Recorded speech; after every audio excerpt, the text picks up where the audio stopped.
Magandang araw mga kaibigan. Pag-usapan natin ngayon ang pinaka-latest survey ng SWS tungkol sa perception ng mga Pilipino itong pagsalubong nila ng New Year of 2025. Every New Year, usually yan, ang mga tao nagkakaroon ng bagong pag-asa. Optimism. Di baling naghirap ako this year. By next year, babawi ako. So, yun po ang mensahe ng New Year. There's new hope. But itong survey ngayon ng SWS, very disturbing. It's a wake-up call for our government kasi dumarami ang bilang ng mga Pilipino na nawawalan ng pag-asa. Dumarami ang mga Pilipino na nagkakaroon ng fear, nagkakaroon ng apprehension sa kanilang kinabukasan. Okay, so unahin muna natin last year. Nag-survey ang SWS.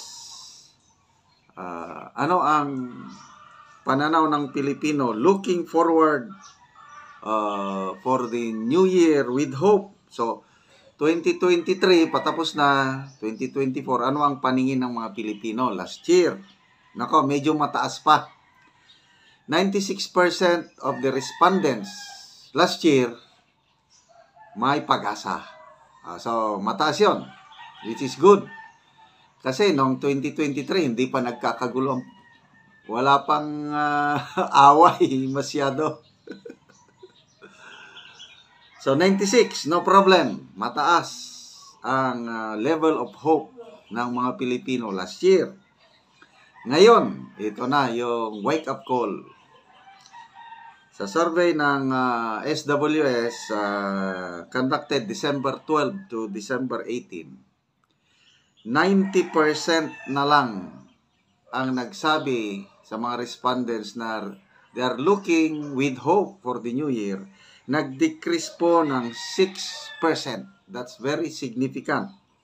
And according to SWS, dahil every year, ganito yung tanong nila, itong 90% na respondents na nagsabing they're looking forward with hope, this is the lowest level of hope since 2008 to 2009. Noong 2008 going to 2009, ang mga Pilipino nagsabi na they're looking forward to New Year with hope is only 89%.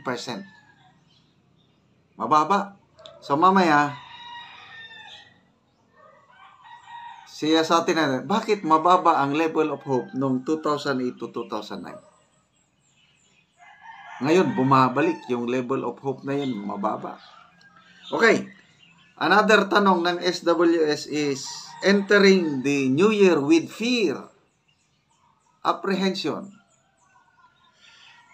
Last year, maganda pa ang takbo ng gobyerno natin. Only 3% sa mga respondents nagsabi na may takot sila sa hinaharap. So, medyo mababa, okay lang yun. But this year, okay, this 2024 going to 2025, 10% na po ang nagsabi sa mga respondents na natatakot sila as they enter the new year. And this is the highest level of fear since 2008 going 2009. By that time is 11% ang mga respondents nagsabi na may takot sila sa buhay. Okay, so ano bang nangyari noong 2008 going 2011? Bakit mababa yung level of hope, mataas yung level of fear?